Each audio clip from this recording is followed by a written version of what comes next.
My brother betrayed me and married my millionaire fiancée, taking everything I'd built while I watched from the sidelines.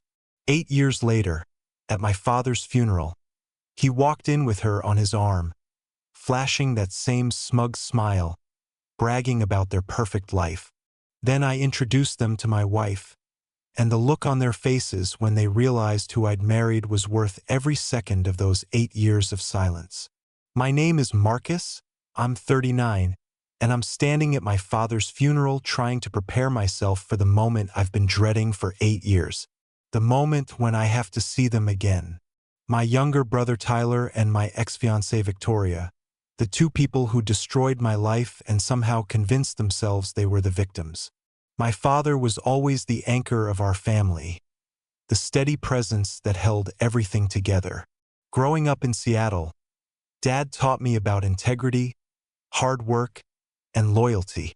Those lessons became the foundation of who I am. Even after I moved to San Francisco to start my tech career, we talked almost daily. He was my mentor, my confidant, my biggest supporter. When Dad was diagnosed with stage 4 lung cancer 9 months ago, my world tilted sideways. Despite aggressive treatment, we knew time was running out. He faced it all with remarkable grace, more concerned about his sons than his own deteriorating health. His final weeks were spent at home, surrounded by family, holding on just long enough to meet my daughter. He died peacefully, holding my hand, telling me he was proud of the man I'd become. 8 years ago, when I was 31, my life looked perfect on paper. I was a senior software architect at a successful startup, pulling in solid 6 figures, dating casually but nothing serious. Then I met Victoria Chun at a tech industry gala. She was magnetic, brilliant, working as a venture capital associate with ambitions that matched my own. At 29, she had this way of making you feel like the most important person in the room. Our chemistry was instant, conversations flowing easily from technology to philosophy to shared dreams of building something significant. Our relationship accelerated quickly. Weekend trips to Napa, gallery openings, private dinners at restaurants where reservations took months to secure. Victoria was attentive and ambitious, constantly talking about our future together, the companies we'd fund, the empire we'd build. After 18 months, I proposed with a 4-carat diamond ring during a private dinner at her favorite restaurant overlooking the bay. She said yes before I finished asking, tears in her eyes, already planning our wedding. My parents were thrilled, especially Dad. My brother Tyler, 3 years younger, seemed happy for me too. We'd always had a complicated relationship, the typical sibling rivalry amplified by the fact that I was the successful older brother while Tyler struggled to find his footing. He'd bounced between jobs, failed business ventures, always comparing himself to me and coming up short. But I thought we'd grown past that. I thought blood meant something.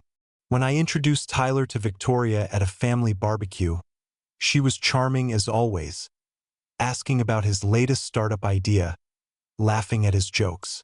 I caught them talking alone a few times, but dismissed it as my fiancée being kind to my brother. Dad pulled me aside once during that visit. "Keep an eye on Tyler around Victoria," he said quietly. "I saw how he looked at her when you weren't watching."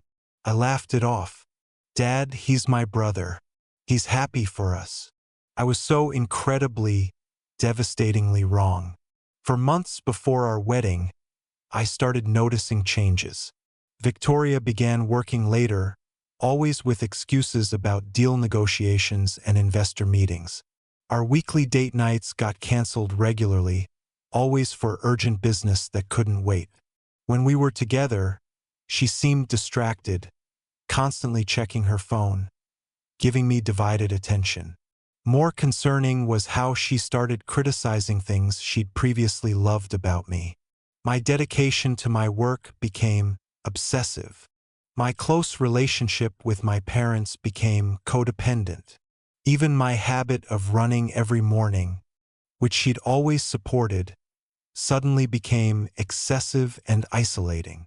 Meanwhile, Tyler started calling more frequently, always asking about wedding details, offering to help with arrangements that were already handled. He'd show up at my apartment unannounced, claiming he was in the neighborhood, always asking if Victoria was around. I gave him a spare key when he said he needed a place to crash occasionally between apartments, never imagining how that trust would be weaponized against me. The unraveling began on a Wednesday evening. I'd been working late on a critical product launch, burning midnight oil at the office. Around 11 p.m., I realized I'd left crucial documents at my apartment. Drove home planning to grab them quickly and return to work. Used my key to let myself in quietly, not wanting to wake Victoria if she was already asleep. The lights were off, which seemed normal. I walked down the hallway toward my office and heard her laugh.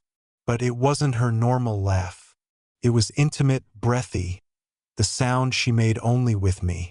I opened the bedroom door. Victoria was in my bed with Tyler. They weren't just caught in a moment, this clearly wasn't the first time. I could see it in their faces when they saw me. Not just shock but resignation.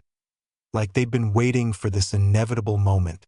I stood there, probably only 30 seconds, but it felt like hours, while my brain tried to process the impossible scene in front of me. Tyler started to say something, some excuse already forming. Victoria pulled the sheet up and started crying, saying my name over and over. Then she said the words that are burned into my memory forever. She looked at me with tears streaming down her face and said, "Marcus, I'm so sorry, but I never loved you. I loved him. I've always loved him." Our wedding was in 4 months, and she was telling me I was never supposed to be the groom, that every moment of our relationship had been a performance. I didn't yell, didn't throw things or demand explanations. I just turned and walked out, got in my car, and drove. By dawn, I'd canceled the venue, sent emails to all 200 guests explaining the wedding was off, and started packing. By noon, I'd resigned from my job via email, ignoring the frantic calls from my boss. By evening, I was on a plane to Austin where a former colleague had been trying to recruit me to his startup for over a year. I never spoke to Victoria or Tyler again. Blocked them on everything, cut them out completely. Tyler, being my brother, made it complicated with family. Dad tried to mediate at first, calling both of us, attempting family dinners that I refused to attend. When he realized the extent of what Tyler had done, something changed in him. The disappointment in his voice when he talked about Tyler was palpable. My mother tried harder to keep peace, making excuses for Tyler, suggesting I was overreacting. That created a rift between my parents that never fully healed. The first year in Austin was brutal. I worked 18-hour days at the new startup because when I stopped working, I started thinking about how long the affair had lasted, how many lies they'd told, whether anything in my relationship with Victoria had been real. But somewhere around year 2, things started clicking. Our cloud infrastructure platform solved real problems. By year 3, we'd secured Series B funding. By year 4, I'd been promoted to CTO with significant equity. And somewhere along the way, they just faded into background noise. That's when I met Allison Reeves. She was presenting at a tech conference in Denver, a keynote on sustainable technology investments.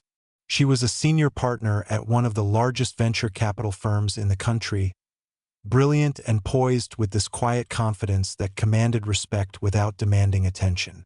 After her talk, I approached her about a potential partnership. She was skeptical at first, our platform was young, but agreed to a follow-up meeting. Over the next 6 months, Allison and I maintained professional contact. She introduced us to investors, opened doors that would have taken years to access otherwise. My co-founder noticed the connection. "She's interested in more than just your technology," he said. "That's not what this is," I replied. "She's way out of my league anyway." But he was right. Allison eventually invited me to dinner, just the two of us, nothing to do with business. I almost said no, the trauma from Victoria still too fresh. But something made me accept. 3 months into dating, I told Allison everything about Victoria and Tyler. She listened without judgment, then shared her own story of betrayal, a previous marriage that ended when her husband embezzled from their joint accounts and fled the country. Broken trust leaves scars, she said. But scars are proof you survived. We built our relationship slowly, carefully, with Allison respecting my boundaries while remaining consistently present. For the first time since Victoria, I began to believe trust could be rebuilt. 2 years after moving to Austin, I barely recognized my life. Our startup got acquired by a major tech company for a sum that made me independently wealthy. I stayed on as CTO with golden handcuffs and equity that would vest over 5 years. My relationship with Allison had deepened into something profound. She understood my ambition, shared it, never tried to change me or compete with me. Most importantly, she valued integrity above everything else. Contact with my parents remained distant. I called Dad weekly, carefully steering conversations away from Tyler. Mom occasionally joined these calls, her voice always carrying a note of sadness about our fractured family. Dad provided occasional updates. Tyler and Victoria had gotten married in a small ceremony 6 months after my broken engagement. They'd started a tech consulting firm together, leveraging Victoria's VC connections. According to Dad, they made everything look perfect on social media: successful business, beautiful home, the ideal power couple. Last year, Allison and I got engaged. Not with a flashy proposal, just a quiet conversation about building a life together that felt organic and right. We got married 3 months later in a small ceremony in Napa, 40 close friends and colleagues. Dad and Mom came, their first trip to California in years. Dad pulled me aside during the reception. "She's good for you, son. Really good. I'm proud of the life you've built." That meant everything. 4 months ago, Dad's diagnosis came. Stage 4 lung cancer, aggressive and already metastasized. Allison and I flew to Seattle immediately. We spent weekends there, helping Mom manage doctor's appointments and treatment plans. Tyler was around too, visiting Dad, but we never overlapped. A careful dance orchestrated by Mom to avoid confrontation. Through mutual acquaintances, I learned Tyler's business was struggling. The consulting firm had failed to gain traction, Victoria's VC connections drying up after she left her firm to work with Tyler full-time. They'd burned through their savings and were apparently dealing with significant debt. Dad passed 3 days ago, peaceful, surrounded by family, with me holding one hand and Mom holding the other. Tyler had left an hour earlier, some excuse about a client call.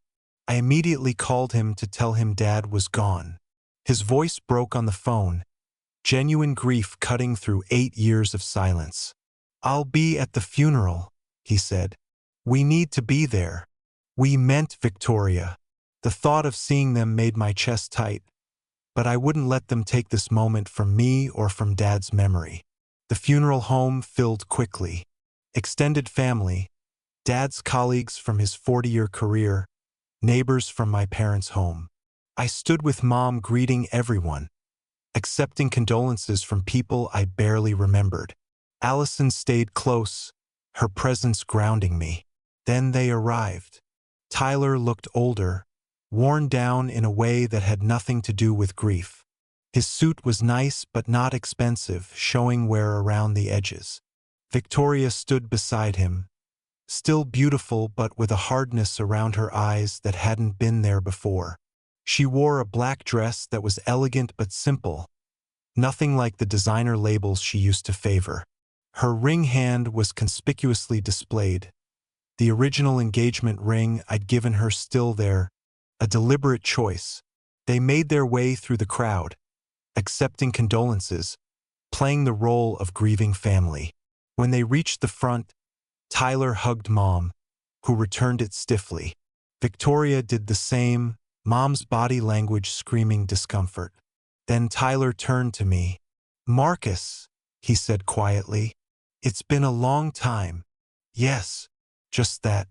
Victoria nodded, not quite meeting my eyes. "Sorry for your loss." Allison had stepped away briefly to speak with the funeral director. Tyler seized the opportunity. "We should talk privately," he said, gesturing toward a side room. Against every instinct, I followed him. Victoria came too. The small room was meant for private mourning, just a few chairs and a box of tissues. Tyler closed the door behind us, and immediately his demeanor changed, got calculating. "You look good," he said, eyes scanning my expensive suit, the watch Allison had given me for my birthday. "Success clearly agrees with you. What do you want, Tyler?" Victoria stepped closer.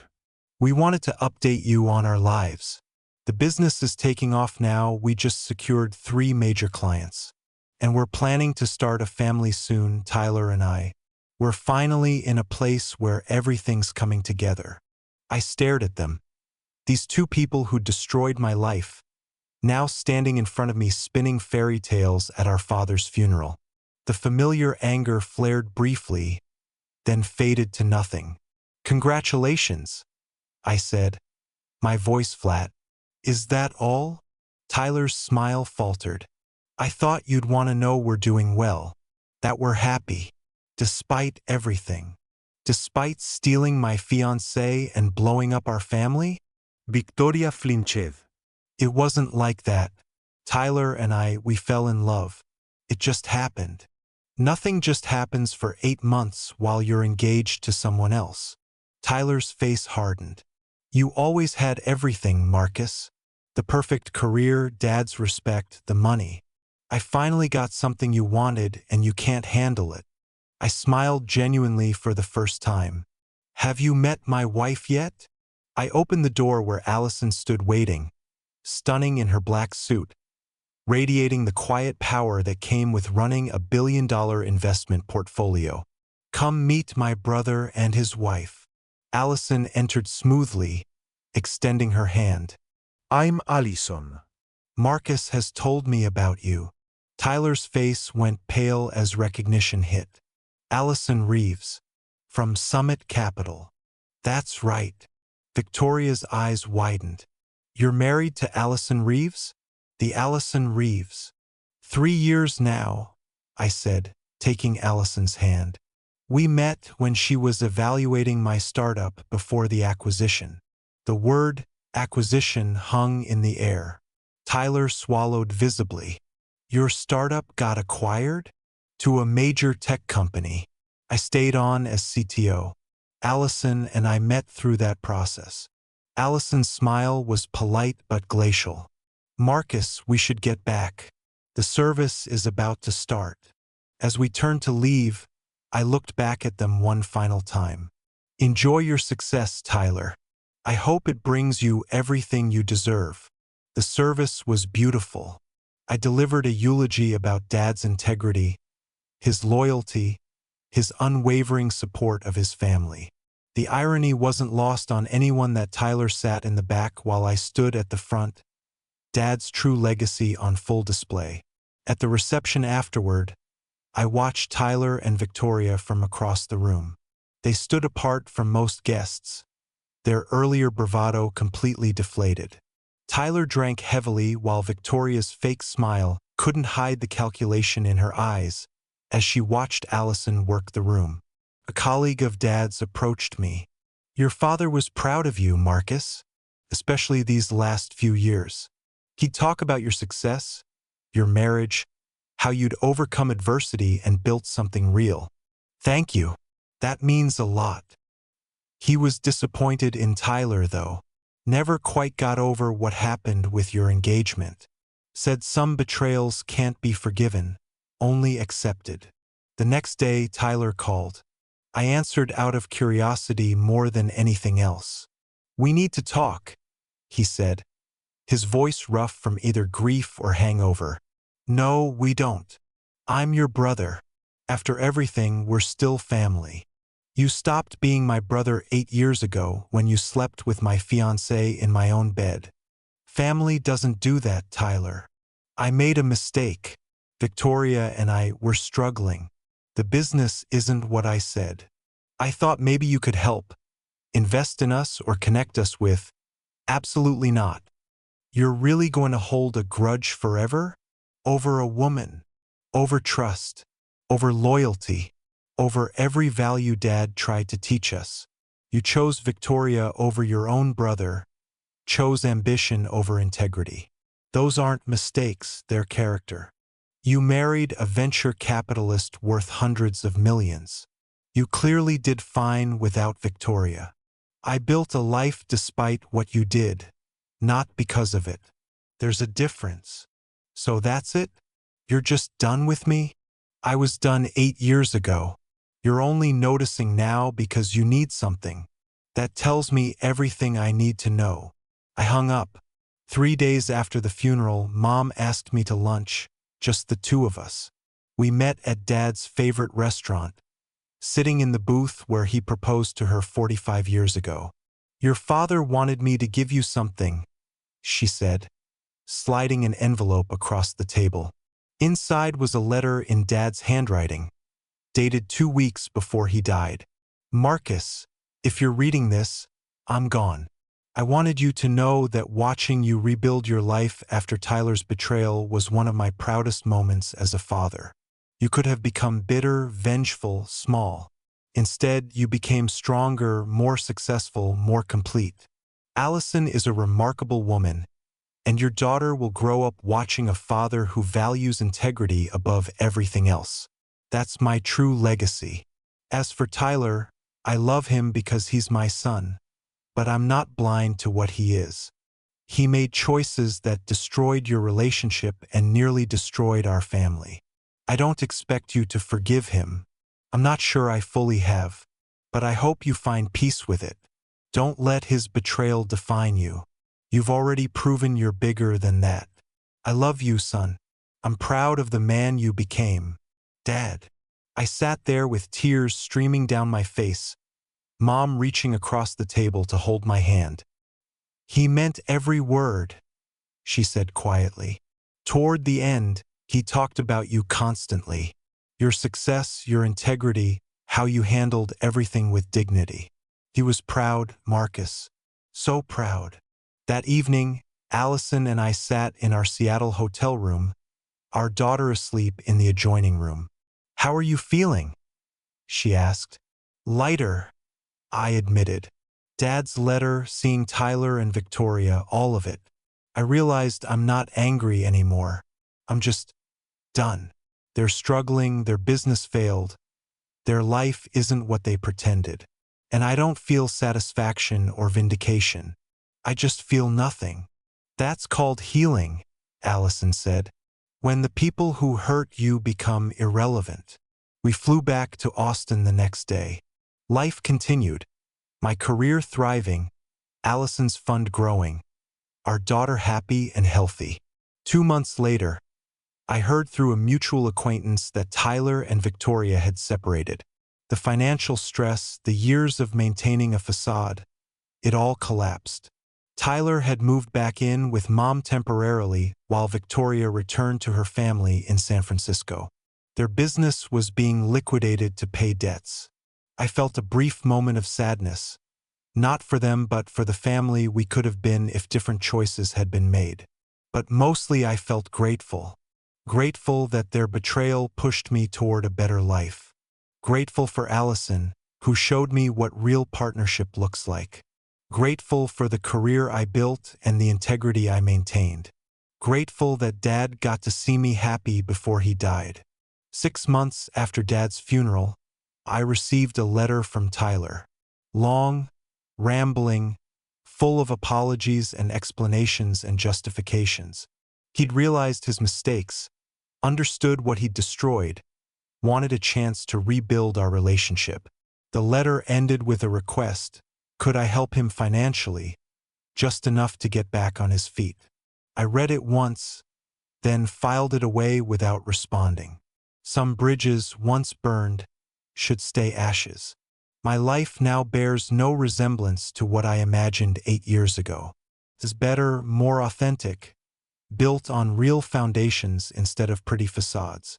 Allison and I are expecting our second child. My equity in the tech company continues to vest, making me wealthier than I ever imagined. And most importantly, I wake up every day next to someone who values integrity as much as I do. The woman who destroyed my life 8 years ago is nothing to me now. Not because I forgave her, but because I moved on so completely that she became irrelevant. My brother, the same. They made their choices and lived with the consequences while I built something real. Dad was right. The betrayal didn't define me.